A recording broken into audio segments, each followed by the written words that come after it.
ಆರಂಭವಾದಂತಹ Parashurama theme park Congress ವಿನಾಕಾರಣ ವಿವಾದಗಳನ್ನು ಹುಟ್ಟುಹಾಕಿ ಪ್ರವಾಸೋದ್ಯಮದ ಕಗ್ಗೊಲೆಯನ್ನ ಇವತ್ತು ನಡೆಸಿದೆ. ನಾನು ಆರೋಪಗಳಿಗೆ ಟೀಕೆಗಳಿಗೆ ಕಳೆದ 20 ವರ್ಷಗಳಿಂದ ಎಲ್ಲೂ ಉತ್ತರವನ್ನು ಕೊಟ್ಟಿಲ್ಲ. ಮೊದಲ ಬಾರಿಗೆ ಸುಳ್ಳಿನ ಮೆರವಣಿಗೆಗಳು ಬಹಳ ದೊಡ್ಡ ಪ್ರಮಾಣದಲ್ಲಿ ನಡೀತಾ ಇದ್ದಿದ್ದರಿಂದ ಅನಿವಾರ್ಯವಾಗಿ ಇವತ್ತು ಕೆಲವು ವಿಷಯಗಳನ್ನ ನಿಮ್ಮ ಮುಂದೆ ಹಂಚಿಕೊಳ್ಬೇಕು ಅಂತ ನಾನು ಬಂದಿದ್ದೇನೆ. ದಯಮಾಡಿ 2-3 ಸಂಗತಿಗಳನ್ನ ಹೇಳಲಿಕ್ಕೆ ನನಗೆ ಸಮಯದ ಅವಕಾಶವೂ ಬೇಕಾಗಿದೆ.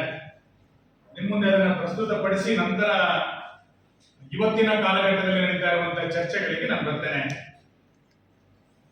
ಪರಶುರಾಮ ಥೀಮ್ ಪಾರ್ಕಿಗೆ ಸಂಬಂಧಪಟ್ಟಂತೆ ಆ ಜಾಗ ಯಾವ ರೀತಿ ಇತ್ತು ಹಿಂದೆ, ನಂತರ ಅದು ಯಾವ ರೀತಿ ಆಗಿದೆ ಎನ್ನುವಂಥದ್ದು ಸ್ಥಳೀಯವಾಗಿ ತುಂಬಾ ಜನರಿಗೆ ಗೊತ್ತಿದೆ. ದಕ್ಷಿಣ ಕನ್ನಡ ಮತ್ತು ಉಡುಪಿ ಜಿಲ್ಲೆಯ ಜನ ಹಾದು ಹೋಗುವಂತಹ ಸಂದರ್ಭದಲ್ಲಿ ಅಪಾರ ಸಂಖ್ಯೆಯಲ್ಲಿ ಪ್ರವಾಸೋದ್ಯಮವನ್ನು ಸೆಳೆಯಬೇಕು ಅಂತೇಳಿ ಆರಂಭವಾದಂತಹ ಯೋಜನೆ. ಮೊದಲ ಪೇಜಿನಲ್ಲಿ ನಾನು ಕೊಟ್ಟಿದ್ದೇನೆ. 11 ಕೋಟಿ ರೂಪಾಯಿಯ ಯೋಜನೆಯನ್ನ ಇದಕ್ಕೆ ಸಿದ್ಧಪಡಿಸಿತ್ತು. ಸರ್ಕಾರ ಬಿಡುಗಡೆ ಮಾಡಿದ್ದು 6,72,00,000 ರೂಪಾಯಿ ಅನುದಾನವನ್ನು ಮಾತ್ರ. ಇನ್ನು 4.5 ಕೋಟಿ ರೂಪಾಯಿ ಮಂಜೂರಾತಿ ಆಗಿದ್ರೂ ಕೂಡ ಬಿಡುಗಡೆ ಆಗಿಲ್ಲ. ಮತ್ತು ಈ ಯೋಜನೆ ಆರಂಭ ಆದ ನಂತರ ಚುನಾವಣೆಗಳ ಪ್ರಕ್ರಿಯೆಗಳು ಮುಗಿದ ನಂತರ ಸೋಲಿನ ಹತಾಶೆಯಿಂದ ಯಾವ ರೀತಿಯಾದಂತಹ ಸುಳ್ಳು ಆರೋಪಗಳನ್ನು ಸೃಷ್ಟಿ ಮಾಡ್ತಾ ಹೋದ್ರು. ಪ್ರತಿದಿನ ಒಂದಲ್ಲ ಒಂದು ರೀತಿಯಾದಂತಹ ಆರೋಪಗಳು ಯಾವ ರೀತಿ ಬದಲಾಗ್ತಾ ಹೋಯಿತು.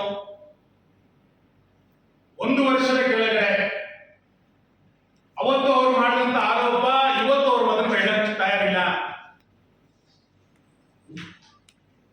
ಮೂಲ ಸಂಗತಿಗಳು ಪ್ರತಿನಿತ್ಯ ಬದಲಾಗ್ತಾ ಪ್ರವಾಸೋದ್ಯಮದ ಕಗ್ಗೊಲೆ ಇವತ್ತು ನಡೆದಿದೆ ಅಂತ ಹೇಳಲಿಕ್ಕೆ ನನಗೆ ಅತ್ಯಂತ ವಿಷಾದನೀಯ ಇದೆ. ಶಿಲ್ಪಿ ಇದರ ವಿನ್ಯಾಸವನ್ನು ಬದಲಾವಣೆ ಮಾಡಬೇಕು ಅಂತೇಳಿ ಅನುಮತಿಯನ್ನು ತೆಗೆದುಕೊಂಡು ಇದರ ಪ್ರಕ್ರಿಯೆಯನ್ನು ಪ್ರಾರಂಭ ಮಾಡಿದ್ದು. ಬಹಳ ಆಶ್ಚರ್ಯ ಅಂತಂದ್ರೆ, ನನಗೆ ಗೊತ್ತಿದ್ದಂತೆ, ನಿಮಗೆ ನಮ್ಗಿಂತ ಅನುಭವಿ ಪತ್ರಕರ್ತರು ಇಲ್ಲಿದ್ದಾರೆ, ಸರ್ಕಾರದ ಒಂದು ಯೋಜನೆ ಜಿಲ್ಲಾಡಳಿತಕ್ಕೆ ಅಥವಾ ಇಲಾಖೆಗೆ, ಸರ್ಕಾರದ ಒಂದು ಯೋಜನೆ ಜಿಲ್ಲಾಡಳಿತಕ್ಕೆ ಅಥವಾ ಇಲಾಖೆಗೆ ಹಸ್ತಾಂತರಗೊಳ್ಳಲಿಕ್ಕಿಂತ ಮುಂಚೆನೆ ತನಿಖೆಗೆ ಒಳಪಟ್ಟಂತ ಮೊದಲ ಘಟನೆ ಇದು. ಇನ್ನು ಇಡೀ ಯೋಜನೆ ಹಸ್ತಾಂತರಗೊಳ್ಳಿಲ್ಲ. ಅದು ಪ್ರವಾಸೋದ್ಯಮಕ್ಕೂ ಬಿಟ್ಟುಕೊಟ್ಟಿಲ್ಲ, ಜಿಲ್ಲಾಡಳಿತಕ್ಕೂ ಕೂಡ ಬಿಟ್ಟುಕೊಟ್ಟಿಲ್ಲ. ನಿರ್ಮಿತಿ ಕೇಂದ್ರ ಈ ಕಾರ್ಯಚಟುವಟಿಕೆಯನ್ನು ಮಾಡ್ತಾ ಇದೆ. ಆ ಚಟುವಟಿಕೆ ನಡೀತಾ ಇರೋ ಹಸ್ತಾಂತರಗೊಳ್ಳಲಿಕ್ಕಿಂತ ಮುಂಚೆನೆ ಆರೋಪ ಪ್ರತ್ಯಾರೋಪಗಳು ಬಂದು ತನಿಖೆಗಳು ಒಳಪಡುತ್ತೆ. ಕಳೆದ ನನಗೆ ನೆನಪಿದ್ದಂತೆ ಸೆಪ್ಟೆಂಬರ್ ತಿಂಗಳಿನಲ್ಲಿ 23 ಸೆಪ್ಟೆಂಬರ್ನಲ್ಲಿ ನಾನು 5 ವಿಷಯಗಳನ್ನು ಸ್ಪಷ್ಟ ಮಾಡಿದ್ದೆ. ಇವತ್ತು ಕೂಡ 5 ವಿಷಯಗಳಿಗೆ ನಾನು ಬದ್ಧನಾಗಿದ್ದೇನೆ. ಮೊದಲನೇದು, ಗುಣಮಟ್ಟದಲ್ಲಿ ವ್ಯತ್ಯಾಸ ಆಗಿದ್ರೆ ತನಿಖೆ ಆಗಲಿ ಅಂತ ನಾನು ಅವತ್ತು ಹೇಳಿದ್ದೆ. ಇವತ್ತು ಅದಕ್ಕೆ ಬದ್ಧನೆ. ಎರಡನೇದು, ಬಾಕಿ ಇರುವಂತಹ ಹಣ ಬಿಡುಗಡೆ ಆಗಲಿ ಅಂತ ಹೇಳಿತ್ತು. ಮೂರನೇದು, ಬೇಗ ಪ್ರವಾಸೋದ್ಯಮಕ್ಕೆ ತೆರವುಗೊಳ್ಳಬೇಕು ಅಂತ ಹೇಳಿತ್ತು. ನಾಲ್ಕನೇದು, ಕಾಮಗಾರಿಯನ್ನು ತಕ್ಷಣ ಪ್ರಾರಂಭ ಮಾಡಿ ಅಂತ ಹೇಳಿದ್ವಿ. ಐದನೇದು, ಪ್ರವಾಸೋದ್ಯಮದ ಬಗ್ಗೆ, ಪಾರ್ಕಿನ ಬಗ್ಗೆ ಯಾರು ಅಪಪ್ರಚಾರಗಳನ್ನು ಮಾಡ್ತಾ ಇದ್ದಾರೆ ಅವರ ಮೇಲೆ ಕ್ರಮ ಕೈಗೊಳ್ಳಿ ಅಂತೇಳಿ 2023 ಅಕ್ಟೋಬರ್ನಲ್ಲಿ ನಾನು ಹೇಳಿದ್ದೆ. ಅವತ್ತಿನಿಂದ ಇದೇ ವಿಷಯವನ್ನು ಪದೇ ಪದೇ ಉಲ್ಲೇಖ ಮಾಡ್ತಾನೆ ಇದ್ದೀವಿ. ಆದರೆ ಯಾವ ವಿಷಯವನ್ನು ಕೂಡ ಕಾಂಗ್ರೆಸ್ ಆಗಲಿ, ಜಿಲ್ಲಾಡಳಿತ ಆಗಲಿ, ಸರ್ಕಾರ ಆಗಲಿ ಮಾತಾಡ್ತಾ ಇಲ್ಲ. ಹಣ ಬಿಡುಗಡೆ ಮಾಡಲಿಲ್ಲ, ಕಾಮಗಾರಿಯನ್ನು ಪ್ರಾರಂಭ ಮಾಡಲಿಲ್ಲ, ಪ್ರವಾಸೋದ್ಯಮಕ್ಕೆ ತೆರವುಗೊಳ್ಳಿಲ್ಲ. ಅಪಪ್ರಚಾರಗಳು ನಿರಂತರವಾಗಿ ಸೋಷಿಯಲ್ ಮೀಡಿಯಾಗಳಲ್ಲಿ, ಪತ್ರಿಕಾಗೋಷ್ಠಿಗಳಲ್ಲಿ ಅವರು ಮಾಡ್ತಾನೆ ಬಂದಿದ್ದಾರೆ. ಆಶ್ಚರ್ಯ ಆಗಿದ್ದು, ನಾನು ಅದನ್ನು ಬೇರೆ ಕಡೆಗಳಲ್ಲಿ ಪ್ರಸ್ತಾಪ ಮಾಡೋದಿದ್ರೆ, ಜಿಲ್ಲಾ ಪೊಲೀಸ್ ಇಲಾಖೆ ಒಂದು ಹೊಸ ಪರಂಪರೆಯನ್ನು ಹುಟ್ಟು ಹಾಕ್ತಿಲ್ಲ. ಏನು ಪರಂಪರೆ ಹುಟ್ಟು ಹಾಕಿದೆ ಅಂತ ಕೇಳಿದ್ರೆ, ನಾನು ಮೊದಲೇ ಹೇಳಿದ್ದು ಹಸ್ತಾಂತರಗೊಳ್ಳಿಕ್ಕಿಂತ ಮುಂಚೆನೆ ತನಿಖೆಗೆ ಒಳಪಡಿಸಿರೋದು. ಇದು ಒಂದು ಭಾಗ ಇರಲಿ, ತನಿಖೆ ನಾನು ವಿರೋಧ ಮಾಡ್ತಾ ಇಲ್ಲ. ಒಂದು ಸರ್ಕಾರಿ ಕಾಮಗಾರಿ ಚೆನ್ನಾಗಿಲ್ಲ ಅಂತಾದ್ರೆ ಅದಕ್ಕೆ ಸಂಬಂಧಪಟ್ಟಂತ ಇಲ್ಲಿ ಇಲಾಖೆ ಗುತ್ತಿಗೆದಾರರ ಮೇಲೆ ಮೊಕದ್ದಮೆಯನ್ನು ದಾಖಲಿಸಬೇಕು. ಯಾರೋ ಅಂಗನವಾಡಿ ಸರಿ ಮಾಡಲಿಲ್ಲ, ಆ ಗುತ್ತಿಗೆದಾರರ ಮೇಲೆ ಕ್ರಮ ಕೈಗೊಳ್ಳಬೇಕು. ಯಾರೋ ಶಾಲೆ ಕಟ್ಟಡ ಮಾಡಿದ್ರು, PWD ನೋಡಬೇಕು. ರಸ್ತೆ ಸರಿ ಮಾಡಲಿಲ್ಲ, RDPR ನೋಡಬೇಕು. ಇದೆಲ್ಲ ಒಂದು ಪರಂಪರೆ, ಇಲ್ಲಿ ತಗೊಂಡಂತ ಪ್ರೊಸೀಜರ್ಸ್ಗಳು. ಇಲ್ಲೇನು ಅಂತ ಕೇಳಿದ್ರೆ, ಯಾವ ಇಲಾಖೆಯೂ ದೂರು ಕೊಟ್ಟಿಲ್ಲ. ನಿರ್ಮಿತಿಯೂ ದೂರು ಕೊಟ್ಟಿಲ್ಲ, ಪ್ರವಾಸೋದ್ಯಮವೂ ದೂರು ಕೊಟ್ಟಿಲ್ಲ, ಕನ್ನಡ ಸಂಸ್ಕೃತಿ ಇಲಾಖೆಯೂ ದೂರು ಕೊಟ್ಟಿಲ್ಲ, ಜಿಲ್ಲಾಡಳಿತವೂ ದೂರು ಕೊಟ್ಟಿಲ್ಲ. ದೂರು ಕೊಟ್ಟಿದ್ದು ಕಾಂಗ್ರೆಸ್ ಮುಖಂಡ ಖಾಸಗಿ ವ್ಯಕ್ತಿ ಕೊಟ್ಟಂತ ದೂರಿಗೆ FIR ಆಗುತ್ತೆ. ನಾನು ನಿಮ್ಮನ್ನ ಬೆಳಕಿಗೆ ಚೆಲ್ತಾ ಇರುವಂತದ್ದು, ನಾಳೆ ಇನ್ಯಾರೋ ಒಬ್ಬ ಶಾಲಾ ಕಟ್ಟಡ ಮಾಡ್ದ, ಯಾರೋ ಒಬ್ಬ ಖಾಸಗಿ ವ್ಯಕ್ತಿ ಕಂಪ್ಲೇಂಟ್ ಕೊಟ್ರೆ FIR ಮಾಡುತ್ತಾಗಲ್ಲ ಜಿಲ್ಲಾಡಳಿತ. ಯಾರೋ ಒಬ್ಬ ರಸ್ತೆ ಮಾಡ್ತಾನೆ, ಅವನ ಗುಣಮಟ್ಟ ಸರಿ ಇಲ್ಲ, ಯಾರೋ ಒಬ್ಬ ಖಾಸಗಿ ವ್ಯಕ್ತಿ ಕಂಪ್ಲೇಂಟ್ ಕೊಡ್ತಾನೆ, FIR ಮಾಡ್ತೀರಾ? ಸಾವಿರಾರು FIR ಆಗ್ಬಿಡ್ಬೋದು ಈ ಮುಂದಿನ ದಿನಗಳಲ್ಲಿ. ನಮ್ಗೇನು ವಿರೋಧ ಇಲ್ಲ, ಆದ್ರೆ ಒಂದು ಹೊಸ ಪರಂಪರೆಯನ್ನು ಹುಟ್ಟು ಹಾಕಲಾಯಿತು ಅಂತ. ಇಲ್ಲಿಯ ತನಕ ಸರ್ಕಾರಿ ಕಾರ್ಯಕ್ರಮಗಳಲ್ಲಿ ಯಾವ್ದಾದ್ರು ವ್ಯತ್ಯಾಸಗಳಾದ್ರೆ ಇಲಾಖೆ ಅದಕ್ಕೆ ಕಂಪ್ಲೇಂಟ್ ಅನ್ನು ಕೊಡಬೇಕು, ಅವನ ಬ್ಲಾಕ್ ಲಿಸ್ಟ್ ಸೇರಿಸಬೇಕಾ ಅಥವಾ ದಂಡ ವಸೂಲಿ ಮಾಡಬೇಕಾ, ಇಲಾಖೆ ಮಾಡಬೇಕು. ಇಲ್ಲಿ ಮಾಡಿದ್ದು ಕಾಂಗ್ರೆಸ್ ಮುಖಂಡ ಕೊಟ್ಟಂತ ದೂರಿಗೆ FIR ಅನ್ನು ದಾಖಲು ಮಾಡಿದ್ರು. ಮುಂದುವರೆದು ಹೋಗ್ತಾನೆ, ಕಾಂಗ್ರೆಸ್ ಮುಖಂಡ ದೂರು ಕೊಡ್ತಾರೆ, FIR ಮಾಡ್ತಾರೆ. ಮಾಜರ್ ಮಾಡ್ಲಿಕ್ಕೆ ಯಾರು ಹೋಗಿದ್ದು? ನಮ್ಮ ಪರಾಜಿತ ಅಭ್ಯರ್ಥಿ ಮಾಜರ್ ಮಾಡ್ಲಿಕ್ಕೆ ಹೋಗ್ತಾರೆ. ಇಲ್ಲಿಗೆ ಕೃಷ್ಣನಾಯಕನ ಗ್ಯಾರೇಜಿಗೆ ಮಾಜರ್ ಮಾಡ್ಲಿಕ್ಕೆ ಪೊಲೀಸರು ಕರ್ಕೊಂಡು ಹೋಗ್ತಾರೆ. ಪೊಲೀಸರು ಯಾಕೆ ಮಾಜರಿಗೆ ಅವ್ರನ್ನ ಕರ್ಕೊಂಡು ಹೋದ್ರು? ಉತ್ತರ ಕೊಡಬೇಕು ಪೊಲೀಸ್ ಇಲಾಖೆ, ನನಗೆ ಗೊತ್ತಿಲ್ಲ. ಮೂರನೇದು, ಹಣ ಬಿಡುಗಡೆ ಮಾಡಬೇಕಾಗಿರೋದು ಕಾಂಗ್ರೆಸ್ ಸರ್ಕಾರ. ಪರಾಜಿತ ಅಭ್ಯರ್ಥಿಗಳು ಎಲ್ಲದನ್ನೂ ಮಾತಾಡ್ತಾರೆ, ಆದ್ರೆ ಹಣ ಬಿಡುಗಡೆ ಮಾಡಬೇಕು ಅಂತೇಳಿ ಇಲ್ಲಿಯ ತನಕ ಒಂದು ಹೇಳಿಕೆಯನ್ನ ಕೊಟ್ಟಿಲ್ಲ. ಬೆಂಗಳೂರಿನ ತನಕ ಪ್ರತಿಭಟನೆಯನ್ನು ಮಾಡಿದ್ರು. ಬೆಂಗಳೂರಿಗೆ ಪ್ರತಿಭಟನೆಯನ್ನು ಮಾಡಲಿಕ್ಕೆ ಬರುತ್ತೆ, ಜನ ಸೇರಿಸಲಿಕ್ಕೆ ಬರುತ್ತೆ. ಸರ್ಕಾರ ಬಾಕಿ ಇರುವಂತಹ ಹಣ ಬಿಡುಗಡೆ ಮಾಡಬೇಕು ಅಂತ ಹೇಳೋದಿಲ್ಲ. ಕಾಮಗಾರಿಯನ್ನು ಮುಂದುವರಿಸಬೇಕು ಅಂತೇಳಿ ಕೋರ್ಟ್ ಹೇಳಿದಾಗ ರಸ್ತೆಗೆ ಮಣ್ಣನ್ನು ಹಾಕಿ ಅಡ್ಡಗಾಲನ್ನ ಹಾಕ್ತಾರೆ. ದಾರಿ ಹೋಗುವಂತ ರಸ್ತೆಗೆ ಮಣ್ಣನ್ನು ಹಾಕ್ತಾರೆ. ನಿಮ್ಗೆ ಫೋಟೋ ಕೊಟ್ಟಿದ್ದೇನೆ. ಇದರ ಕುರಿತಂತೆ ಯರ್ಲಪಾಡಿ ಗ್ರಾಮ ಪಂಚಾಯಿತಿ ಅಧ್ಯಕ್ಷರು ಕಂಪ್ಲೇಂಟ್ ಕೊಟ್ರೆ ಇವತ್ತಿನ ತನಕ ದೂರು ದಾಖಲಾಗೋದಿಲ್ಲ. ಕಂಪ್ಲೇಂಟ್ ತಗೊಳ್ತಾರೆ, ಯಾರ ಮೇಲೆ FIR ಮಾಡೋದಿಲ್ಲ. ಇದು ಈ ಪ್ರಕರಣದಲ್ಲಿ ನಡೀತಾ ಇರುವಂತಹ ಒಂದು ರಾಜಕೀಯ ತನಿಖೆ. ಇದನ್ನ ನಿಷ್ಪಕ್ಷಪಾತವಾದ ತನಿಖೆ ಅಂತ ಹೇಳಲಿಕ್ಕೆ ನಂಗೆ ನಾಚಿಕೆ ಆಗುತ್ತೆ. ತನಿಖೆ ಯಾವ ದಿಕ್ಕಿನಲ್ಲಿ ಹೋಗ್ತಾ ಇದೆ ಇದನ್ನ ಇವತ್ತು ಅರ್ಥ ಮಾಡ್ಕೊಳ್ಬೇಕು. ಎರಡನೇದು, ನಾನು ಸ್ಪಷ್ಟೀಕರಣ ಕೊಡ್ಲಿಕ್ಕೆ ಇವತ್ತು ಬರಲಿಲ್ಲ. ಆ ಮರುವಿನ್ಯಾಸ ಮಾಡಬೇಕು ಅಂತೇಳಿ ಶಿಲ್ಪಿ ನಿರ್ಮಿತಿ ಕೇಂದ್ರಕ್ಕೆ ಕೋರ್ತಾರೆ. ನಿಮಗೆ ದಾಖಲೆ ಕೊಟ್ಟಿದ್ದಾರೆ. ಅದರಲ್ಲಿ ಶಿಲ್ಪಿ ನಿರ್ಮಿತಿ ಕೇಂದ್ರಕ್ಕೆ ಮರುವಿನ್ಯಾಸ ಮಾಡಬೇಕು ಅಂತೇಳಿ ಕೋರಿಕೆ ಮಾಡಿದಾಗ ಜಿಲ್ಲಾಧಿಕಾರಿಗಳೇ ಟಿಪ್ಪಣಿ ಬರೀತಾರೆ. ಅದರಲ್ಲಿ ಆ ಟಿಪ್ಪಣಿ ಒಂದ್ಸರಿ ಓದ್ತೇನೆ ನಾನು. ನಿಮ್ಮ ಹತ್ರ ಇದೆ, ಬಹುಶಃ 4ನೇ ಪೇಜ್ ಇದೆ. ಜಿಲ್ಲಾಧಿಕಾರಿಗಳು ಟಿಪ್ಪಣಿ ಬರೀತಾರೆ. ಏನು? ಪರಶುರಾಮ ಥೀಮ್ ಪಾರ್ಕ್ ನಲ್ಲಿ ನಿರ್ಮಿಸಿರುವ ಪರಶುರಾಮ ಮೂರ್ತಿಯು ಸದೃಢವಾಗಿಲ್ಲ, ಅದರ ಕೈಯಲ್ಲಿ ಕೊಡಲಿಯು ತಾಂತ್ರಿಕವಾಗಿ ಸರಿಯಾಗಿಲ್ಲ, ಅದನ್ನೇ ಮರುವಿನ್ಯಾಸ ಅಂತ ಕರೆದಿದೆ. ಅತಿ ಎತ್ತರದ ಬೆಟ್ಟದ ಮೇಲಿರುವ ಕಾರಣ ಗಾಳಿ ಮಳೆಗೆ ಹಾಗೂ ಸಿಡಿಲಿಗೆ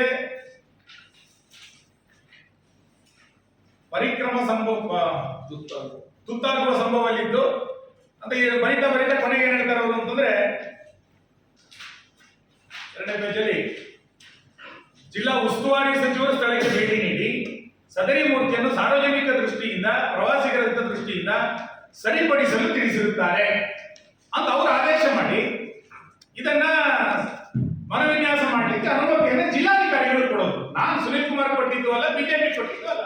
ಮರುವಿನ್ಯಾಸ ಮಾಡಲಿಕ್ಕೆ ಜಿಲ್ಲಾಧಿಕಾರಿಗಳು ಕೊಡ್ತಾರೆ.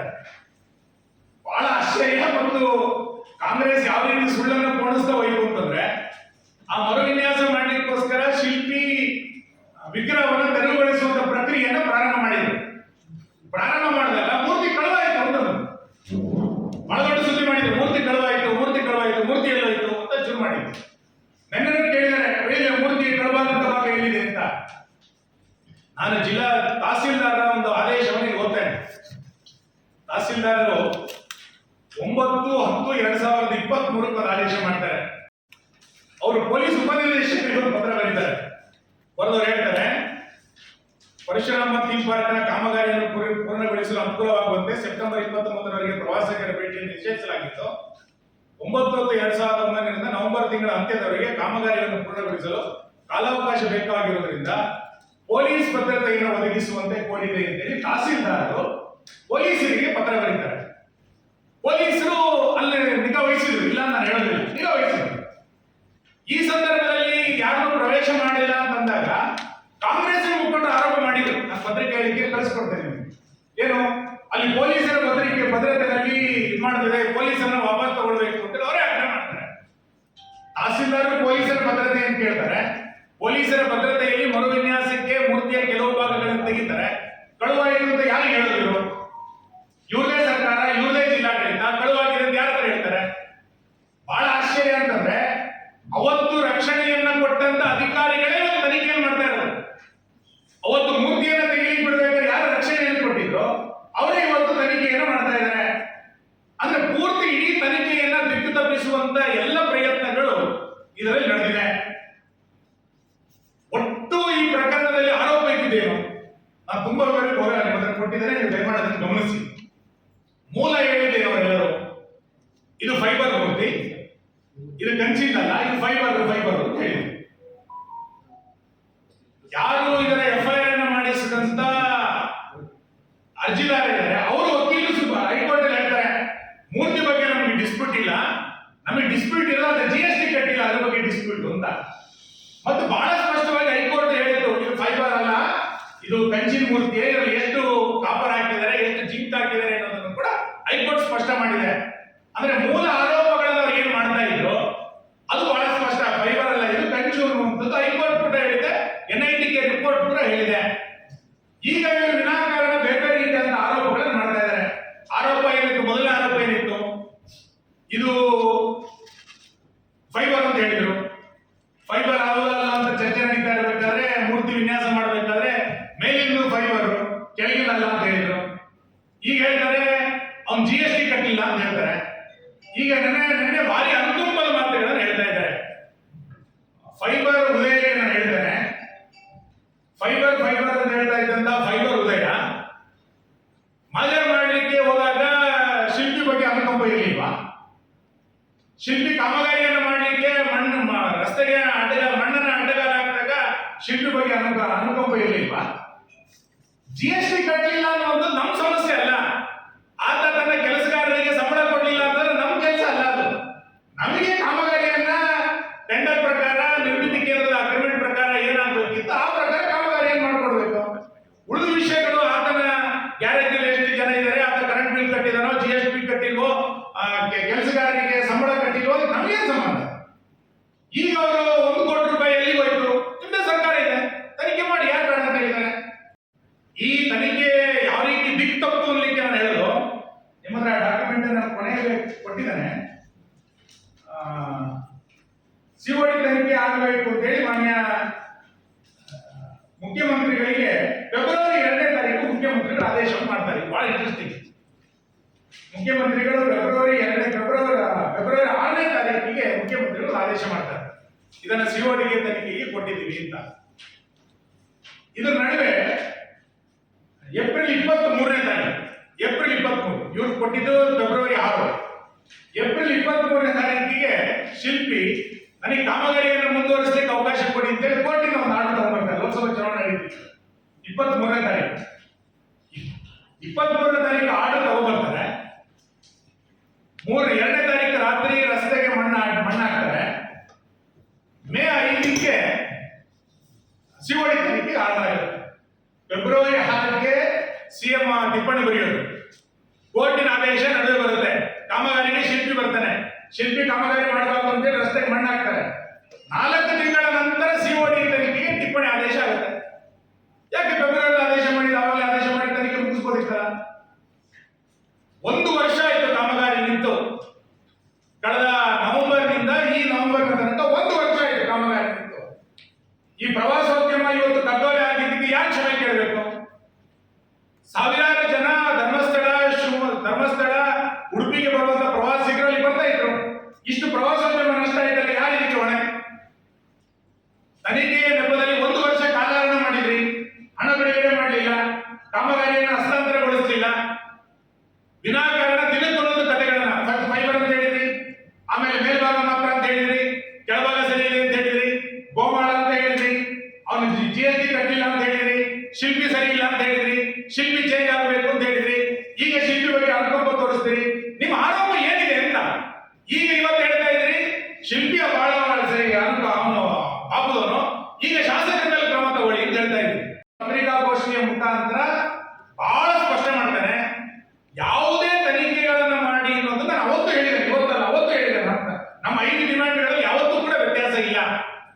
ಆದರೆ ಕಳೆದ ವಾರ ನಿರ್ಮಿತಿ ಕೇಂದ್ರದ ಅಧಿಕಾರಿಗಳನ್ನ ಕರೆದವರು ಎನ್ಕ್ವೈರಿ ಮಾಡಿದ್ದು, ಗ್ಯಾರೇಜ್ ಮಾಲೀಕರನ್ನ ಕರೆದು ಎನ್ಕ್ವೈರಿ ಮಾಡಿದ್ದು, ಆಮೇಲೆ ಯಾರು ಲಾರಿಯಲ್ಲಿ ಸಾಗಿಸಿದ್ರು ಆ ಲಾರಿ ಡ್ರೈವರ್ಗಳನ್ನ ಎನ್ಕ್ವೈರಿ ಮಾಡಿದ್ದು, ಈ ಎಲ್ಲ ಪ್ರಶ್ನಾವಳಿಗಳನ್ನ ನಾಳೆ ನಾನು ಬಿಡುಗಡೆ ಮಾಡ್ತೇನೆ. ಪ್ರಶ್ನಾವಳಿಗಳು ತನಿಖೆಗೂ ಪೂರಕ ಆಗಿರಬೇಕು. ಕಾಂಗ್ರೆಸ್ ಕೇಳಿದಂತೆ ಪ್ರಶ್ನಾವಳಿಗಳು ಕೇಳೋದಲ್ಲ. ಇವತ್ತಿನ ತನಿಖೆಯ ಪ್ರಶ್ನಾವಳಿಗಳನ್ನ ಕಾಂಗ್ರೆಸ್ ಕಚೇರಿಯಲ್ಲಿ ಸಿದ್ಧ ಮಾಡಿದ್ದಾರೆ. ಪೊಲೀಸ್ ತನ್ನ ಅನುಕೂಲಕ್ಕೆ ತಕ್ಕಂತೆ ತನಿಖೆಗಳನ್ನು ಮಾಡ್ತಾ ಇಲ್ಲ.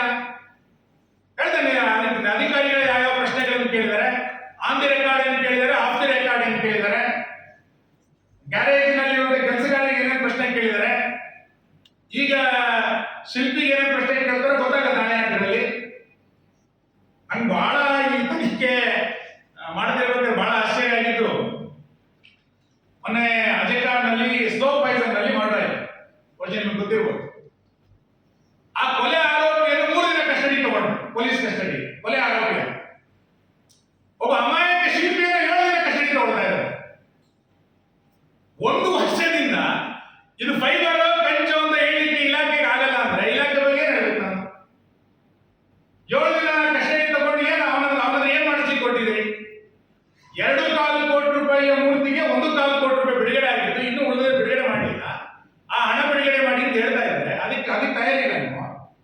ಈಗ ನೀವು ಉಳಿದೆಲ್ಲ ವಿಷಯಗಳನ್ನ ಹೇಳಿಕ್ಕೆ ಶುರು ಮಾಡಿದಿರಿ. ಮನೆಯಲ್ಲಿ ಕೂರ್ಬೇಕು ಅಥವಾ ವಿಧಾನಸೌಧದಲ್ಲಿ ಕೂರ್ಬೇಕು? ಯಾರು ಮನೆಯಲ್ಲಿ ಕೂರ್ಬೇಕು, ಯಾರು ವಿಧಾನಸೌಧದಲ್ಲಿ ಕೂರ್ಬೇಕು ಅಂದ್ರೆ ಜನ ತೀರ್ಮಾನ ಮಾಡ್ತಾರೆ, ನೀವು ತೀರ್ಮಾನ ಮಾಡೋದಲ್ಲ. ಅದು ನಾನು ವಿಧಾನಸೌಧದಲ್ಲಿ ಇರಬೇಕು ಅಂದ್ರೆ ಜನ ತೀರ್ಮಾನ ಮಾಡಿದ್ರೆ ನಾನು ವಿಧಾನಸೌಧದಲ್ಲಿ ಕೂತಿದ್ದೇನೆ. ನೀವು ಮನೆಯಲ್ಲಿ ಕೂರ್ಬೇಕು ಅಂತ ಹೇಳಿ ಜನ ತೀರ್ಮಾನ ಮಾಡಿದ್ರೆ ಮನೆಯಲ್ಲಿ ಕೂತ್ಕೊಳ್ಳಿ. ಜೀವಂತವಾಗಿದ್ದಾಗಲೇ ಶವಯಾತ್ರೆಯನ್ನ ವೀರಪ್ಪಯ್ಯರ, ಗೋಪಾಲ್ ಭಂಡಾರಿಯವರ ಶವಯಾತ್ರೆಯನ್ನ ಮಾಡಿದಂತ ಮಾನಸಿಕತೆಯೇ ಇವತ್ತು ಶಿಲ್ಪಿಯ ಅನ್ನಕ್ಕೆ ಕಲ್ಲಾಕಿರೋದು. ಆ ಮಾನಸಿಕತೆ ಬದಲಾಗಲಿಲ್ಲ. ಅವತ್ತು ಜೀವಂತ ಶವಯಾತ್ರೆಯನ್ನು ಮಾಡಿದಂತವರೇ ಇವತ್ತು ಈ ಅಮಾಯಕ ಶಿಲ್ಪಿಯ ತಟ್ಟೆ ಕಲ್ಲಾಕಿದ್ದಾರೆ. ಆ ಶಿಲ್ಪಿ ಏನ್ ಮಾಡಿದ್ದಾರೆ? ನೀವು ಏನಾರ ಮೇಲೆ ಆರೋಪ ಮಾಡಬಹುದಿತ್ತು. ಇವತ್ತು ಅದನ್ನು ಮಾಡದಲ್ಲಿ ಸುತ್ತು ಬಳಸಿ ಏನೇನೋ ಮಾಡಿ ತನಿಖೆಯಲ್ಲಿ ಯಾರಾದ್ರೂ ಹೆಸರನ್ನ ಹೇಳಬೇಕು ಅಂತೇಳಿ ಪೊಲೀಸ್ ಇಲಾಖೆಯ ಮೇಲೆ ಒತ್ತಡವನ್ನು ಹಾಕುವಂತ ಪ್ರಯತ್ನಗಳನ್ನು ನೀವು ಮಾಡ್ತಾ ಇದ್ದೀರಿ.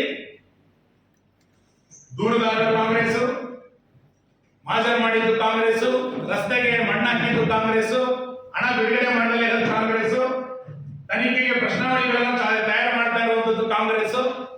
ಒಟ್ಟಾರೆ ಇದರ ಉದ್ದೇಶ ಏನು ಅಂತ ಕೇಳಿದ್ರೆ ಕಾರ್ಕಳದ ಪ್ರವಾಸೋದ್ಯಮ ಆಗಬಾರದು. ಕಾರ್ಮಿಕರ ಪ್ರಯತ್ನವೇ ಬಿಟ್ರೆ ಬೇರೆ ಏನಿಲ್ಲ ಅಂತ ನನಗೆ ಅನ್ಸುತ್ತೆ. ನಾನು ಈ ಎಲ್ಲ ವಿಷಯಗಳನ್ನ, ಯಾಕೆಂದ್ರೆ ನಾನು ಮೊದಲನೇ ಬಾರಿಗೆ ಎಲ್ಲ ವಿಷಯಗಳನ್ನ ಹೇಳ್ತಿದ್ದೆ. ನಾನು ತುಂಬಾ ಟೀಕೆಗಳಿಗೆ ಉತ್ತರ ಕೊಡೋ ಮನುಷ್ಯ ಅಲ್ಲ ಯಾವತ್ತೂ ಕೂಡ. ನನ್ನ ಅಭಿವೃದ್ಧಿ ಚಟುವಟಿಕೆಗಳು ಸ್ವರ್ಣಕಾರಣ ಆಗಬೇಕು ಅನ್ನುವಂತ ಪರಿಕಲ್ಪನೆಯೊಂದಿಗೆ ಕೆಲಸ ಮಾಡ್ತೀನಿ.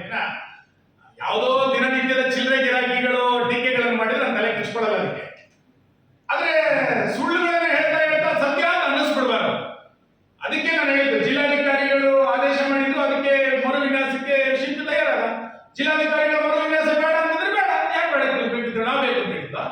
ಶಿಲ್ಪಿ ರಿಕ್ವೆಸ್ಟ್ ಮಾಡಿದ್ದಕ್ಕೆ ಜಿಲ್ಲಾಧಿಕಾರಿಗಳನ್ನ ಬರ್ತೀವಿ, ಅದಕ್ಕೆ ತೆರವು ಪೊಲೀಸ್ ಬಂದೋಬಸ್ತ್ನಲ್ಲಿ ತೆರವಾಗಿದ್ದು ಕಳೆದ ಅಂತ ಯಾರು ಹೇಳಿದ್ರು? ಅದನ್ನು ಬಿಟ್ಟು ಉಳಿದೆಲ್ಲ ಆರೋಪಗಳನ್ನು ನೀವು ಮಾಡ್ತಾ ಮಾಡ್ತಾ ತನಿಖೆಯನ್ನ ದಿಕ್ಕು ತಪ್ಪಿಸ್ತಾ ಇದ್ದೀರಿ. ನಾನು ಇವತ್ತು ಆಗ್ರಹ ಮಾಡ್ತಾನೆ, ಬಾಕಿ ಇರುವಂತಹ ಹಣವನ್ನು ತಕ್ಷಣ ಬಿಡುಗಡೆ ಮಾಡಿ ತನಿಖೆ ಆಗಲಿ. ಆದ್ರೆ ತನಿಖೆಯ ನೆಪದಲ್ಲಿ ರಾಜಕಾರಣವನ್ನ ಮಾಡಬೇಡಿ.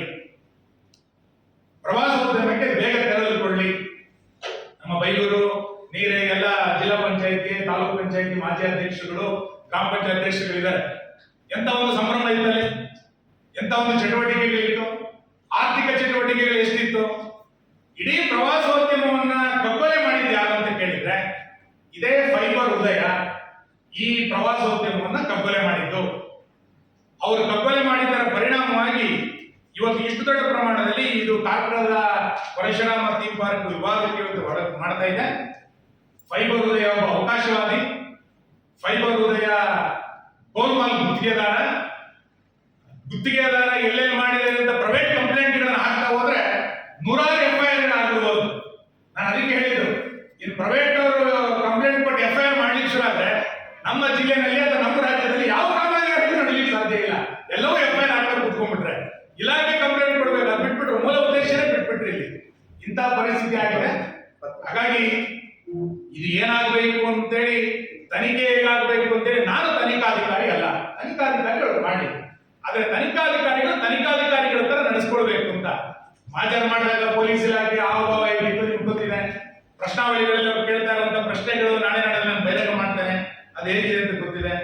ಈ ಎಲ್ಲ ವಿಷಯಗಳಿಗೆ ಸಂಬಂಧಪಟ್ಟಂತೆ ನಾನು ಸರ್ಕಾರವನ್ನ ಮತ್ತು ಜಿಲ್ಲಾಡಳಿತವನ್ನು ಆಗ್ರಹವನ್ನು ಮಾಡುವಂತದ್ದು, ಯಾವ ತರಾತುರಿ ಶಿಲ್ಪಿಯ ಬಗ್ಗೆ ನೀವು ತೆಗೆದುಕೊಂಡಿದ್ದೀರೋ ಅಷ್ಟೇ ಆಗ್ರಹ. ಯಾರು ಅಪಪ್ರಚಾರವನ್ನು ಮಾಡ್ತಾ ಇದ್ದಾರೆ ಅವ್ರ ಬಗ್ಗೆಯೂ ಕ್ರಮ ತಗೊಳ್ಳಿ, ಯಾರು ಸುಳ್ಳಿನ ಸರಮಾಲೆಗಳನ್ನ ಹೇಳ್ತಾ ಇದ್ದಾರೆ ಅವ್ರ ಮೇಲೆಯೂ ಕ್ರಮ ತಗೊಳ್ಳಿ, ಮತ್ತು ವಾಸ್ತವಿಕತೆ ಏನೇನು ಅಂತಂದ್ರೆ ದಾಖಲೆಗಳು ಹೇಳಿದೆ ನಾನು.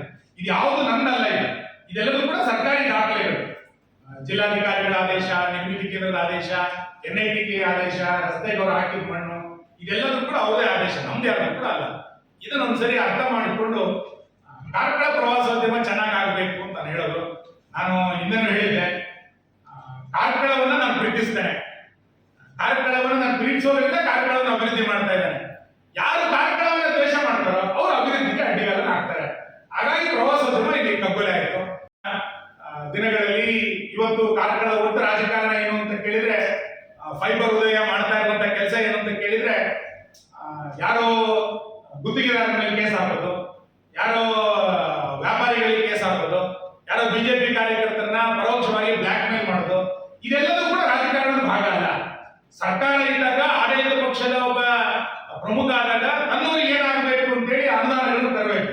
ಅದನ್ನ ಬಿಟ್ಟು ಅನುದಾನಗಳನ್ನ ತರಲಿಕ್ಕೆ ಈ ಸರ್ಕಾರ ಒಂದು ರೂಪಾಯಿ ಅನುದಾನ ಕೊಡಲಿಲ್ಲ ಬಿಡಿ, ಅಟ್ಲೀಸ್ಟ್ ಅದಕ್ಕೆ ಸಾಕಾರವನ್ನು ಮಾಡಿದ್ರೆ ನಾನು ಅದಕ್ಕೆ ಬೇಷ್ ಅಂತ ಕರೀತಾ ಇದ್ದೆ. ಇದನ್ನ ವಿನಾಕಾರಣ ಸುಳ್ಳುಗಳನ್ನ ಪೋಣಿಸ್ತಾ ಪ್ರವಾಸೋದ್ಯಮದ ಕಗ್ಗೊಲೆ ಇವತ್ತು ನಡೆದಿದೆ. ಜನ ಜಾಗೃತರಾಗಬೇಕು.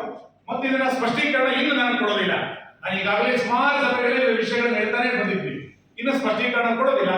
ಬೈಲೂರಿನ ಜನರಿಗೆ ನಾನು ಇಂದನೂ ಹೇಳಿದ್ದೆ, ಇದು ಈ ಪ್ರಾಜೆಕ್ಟ್ ಸುನೀಲ್ ಕುಮಾರ್ ಅಲ್ಲ, ನನ್ನ ಮನೆ ಆಸ್ತಿ ಅಲ್ಲ, ಇದು ಕಾರ್ಕಳದ ಆಸ್ತಿ. ಇದು ಬೇಕು ಅಂತಂದ್ರೆ ಅಲ್ಲಿಯ ಜನ ತೀರ್ಮಾನ ಮಾಡಬೇಕು, ಏನ್ ಮಾಡಬೇಕು ಅಂತ. ಬೇಡ ಅಂತ ಕಾಂಗ್ರೆಸ್ ತೀರ್ಮಾನ ಮಾಡೋದಕ್ಕೆ ಜನ ಒಪ್ಪಿಕೊಂಡ್ರೆ ನಮ್ದೇನು ವಿರೋಧ ಇಲ್ಲ ಅದಕ್ಕೆ.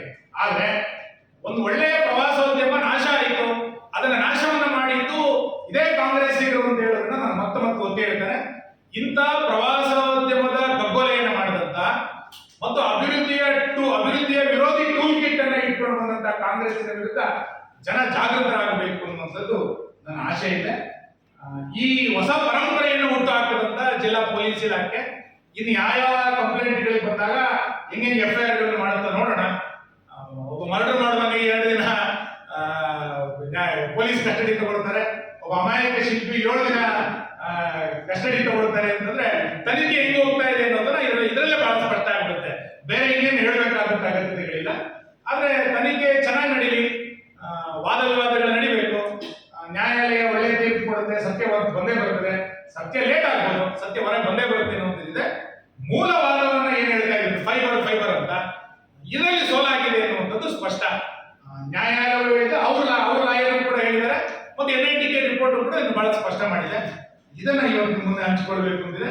ಇನ್ನು ಮುಂದಾದರೂ ಕೂಡ ಫೈಬರ್ ಉದಯ ಕಾರ್ಕಳದ ಅಭಿವೃದ್ಧಿಗೆ ಸಹಕಾರವನ್ನು ಮಾಡಲಿ ಅಂತೇಳಿ ನಾನು ಆಗ್ರಹವನ್ನು ಮಾಡ್ತೇನೆ. ಚಟುವಟಿಕೆಗಳನ್ನು ಮಾಡಬಾರದು ಅಂತ ಏನಿಲ್ಲ.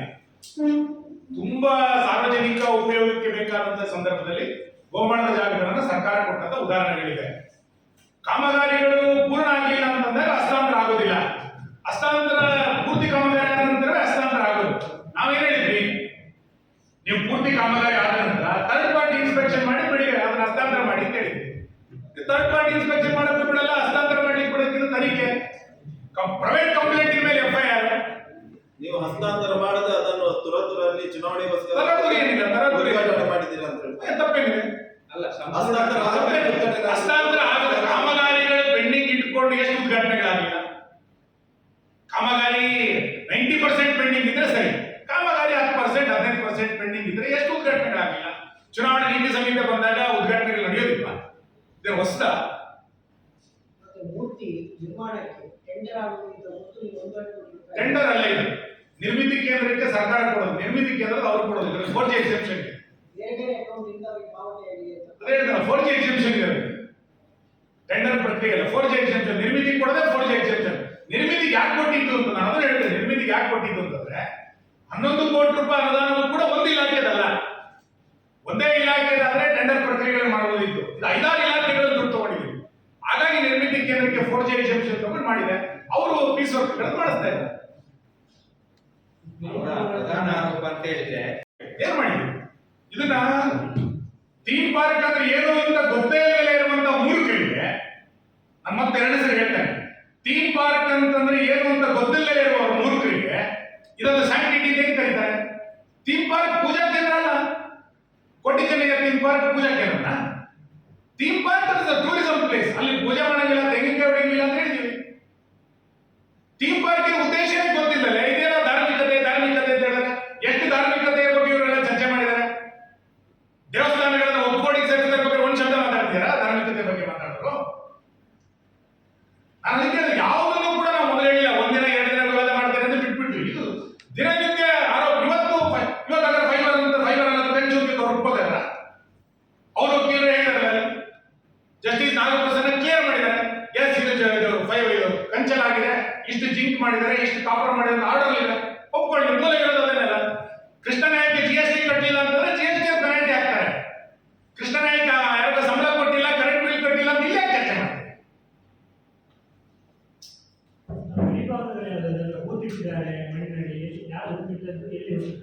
ಅವತ್ತು ಯಾರು ರಕ್ಷಣೆ ಕೊಟ್ಟಿದ್ರು ಆ ಪೊಲೀಸ್ ಅಧಿಕಾರಿ ಸಸ್ಪೆಂಡ್ ಮಾಡಿ.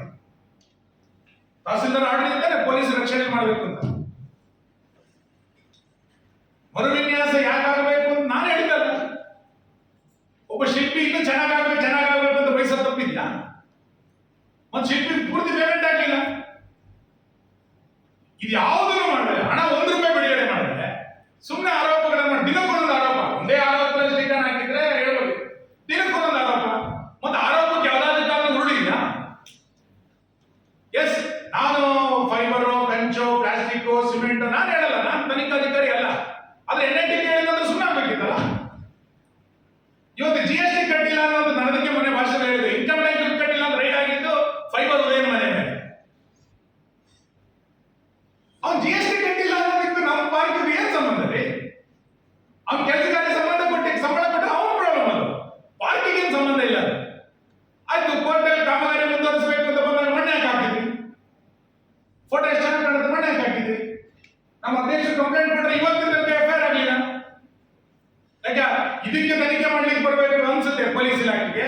ಮಣ್ಣು ಹಾಕ್ತಾರೆ ಯಾರು ಅನ್ನೋದ್ರ ಬಗ್ಗೆ FIR ಮಾಡಬೇಕು ಅಂತ ಸರ್ಕಾರಕ್ಕೆ ಅನ್ಸೋದಿಲ್ವಾ? ಜಿಲ್ಲಾಡಳಿತಕ್ಕೆ ಅನ್ಸೋದಿಲ್ವಾ? ಮತ್ತೆ ನಾನು ಇದಕ್ಕೆ ಹೇಳಿದ್ದು, ಜಿಲ್ಲಾಡಳಿತ ಹೊಸ ಪರಂಪರೆಯನ್ನು ಹುಟ್ಟಾಕ್ತು. ಸರ್ಕಾರಿ ಕಾಮಗಾರಿಗಳಿಗೆ ಪ್ರೈವೇಟ್ ಅವರು ಕಂಪ್ಲೇಂಟ್ ಕೊಟ್ಟರೆ FIR ಮಾಡಬಹುದು ಅಂತ ಹೊಸ ಪರಂಪರೆ. ಇನ್ನು ಎಲ್ಲೆಲ್ಲಿ ಯಾರು ಗುತ್ತಿಗೆದಾರರ ಮೇಲೆ ಏನೇನು FIR ಆಗುತ್ತೆ ನೋಡೋಣ, ನಾವು ಕಾಯ್ತೇವೆ. ಸರ್, ಒಂದು ಫೋಟೋ ವೈರಲ್ ಆಗ್ತಾ ಇತ್ತಲ್ಲ, ಅದರಲ್ಲಿ ಇಲ್ಲೇನು ಅಂತಂದ್ರೆ ಸೋಲಿನ ಹತಾಶೆ. ನನ್ನನ್ನ ಜನ ಸೋಲಿಸಿದ್ದಾರೆ ಅಂತ ಮರ್ತ್ಬಿಟ್ಟಿದ್ದಾರೆ. ಸೋಲಿನ ಹತಾಶೆ. ನಾನು ಎಲ್ಲ ಟೀಕೆಗಳಿಗೆ ಉತ್ತರ ಕೊಡೋದಾಗಿದ್ರೆ ಬಹಳ ಉತ್ತರ ಕೊಡ್ತಿದ್ದೆ. ಈಗ ಅವ್ರು ಮಾಡುವಂತ ಕಳಪೆ ಕಾಮಗಾರಿಗಳು ಎಷ್ಟಿದೆ, ಅದಕ್ಕೆ FIR ಮಾಡ್ತಾ ಹೋದ್ರೆ ಮನೇಲಿರೋದಲ್ಲ, ಅವ್ರು ಎಲ್ಲಿರ್ಬೇಕು ನಾನು ಹೇಳ್ತಾ ಇದ್ದೀರ. ಎಷ್ಟು ಕಾಮಗಾರಿಗಳಿದೆ ಅದಕ್ಕೆ FIR ಆಗಿದೆ, ಏನಾಗುತ್ತೆ? ಅದು FIR ನಾನು ಮಾಡಕ್ ಬರಲ್ಲ, ಅದು ಇನ್ಯಾರು ಮಾಡ್ಲಿಕ್ಕೆ ಬರಲ್ಲ. ಅದು ಇಲಾಖೆನೇ ಮಾಡ್ಬೇಕು ಕಾಮಗಾರಿ ಅಂತಂದ್ರೆ.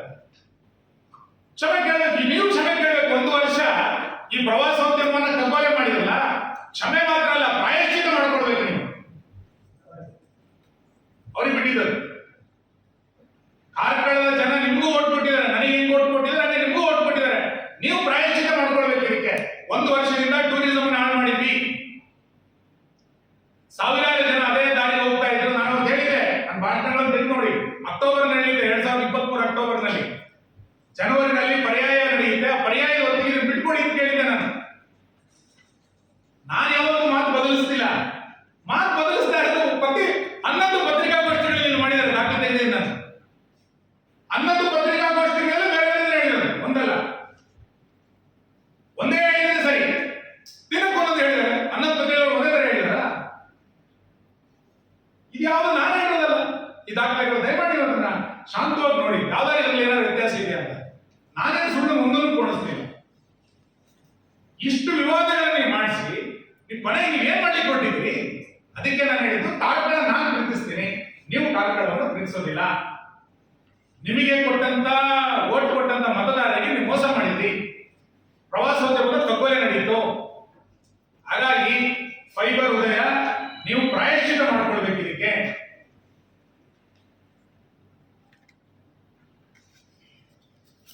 ಅದು ಯಾವ ಇಲಾಖೆ ಅಂತ ಆಗ್ತದೆ? ಈಗ ಡಿಸಿ ತೀರ್ಮಾನ ಮಾಡಬೇಕು, ಅದೊಂದು ಕಮಿಟಿ ಮಾಡಿ, ಶಾಶ್ವತವಾದ ಕಮಿಟಿ ಮಾಡೋದನ್ನ ಅವ್ರಿಗೆ ಬಿಟ್ಕೊಡ್ಬೇಕು, ಟೂರಿಸಂ ಬಿಟ್ಕೊಡ್ಬೇಕು ಅಂತ ಡಿಸಿ ತೀರ್ಮಾನ. ಬದುಕಿದ್ದಾಗಲೇ ಶವಯಾತ್ರೆಯನ್ನು ಮಾಡಿಸಿದ್ದು ನಿಮ್ಮ ಮಾನಸಿಕತೆ. ಕಾರ್ಕಳದ ಎಲ್ಲ ವರ್ಗದ ವ್ಯಾಪಾರಿಗಳಿಗೆ ಕಿರುಕುಳ ಕೊಡ್ತಾ ಇರುವಂತ ಟಾರ್ಚರ್ ಉದಯ ಅಂತ ಹೆಸರು ತಗೊಂಡಿದ್ದೀರಿ ನೀವು. ನಾನು ಹೇಳೋದಲ್ಲ, ಜನ ಹೇಳ್ತಾ ಇದ್ದಾರೆ ಟಾರ್ಚರ್ ಉದಯ ಅಂತ. ಎಲ್ಲ ಉದ್ಯಮಿದಾರರಿಗೆ ಟಾರ್ಚರ್ ಕೊಡ್ತಾ ಇದ್ರಿ.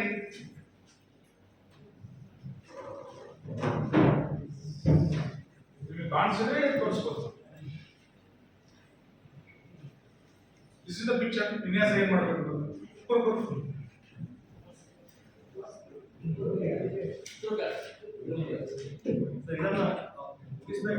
ಸರಿ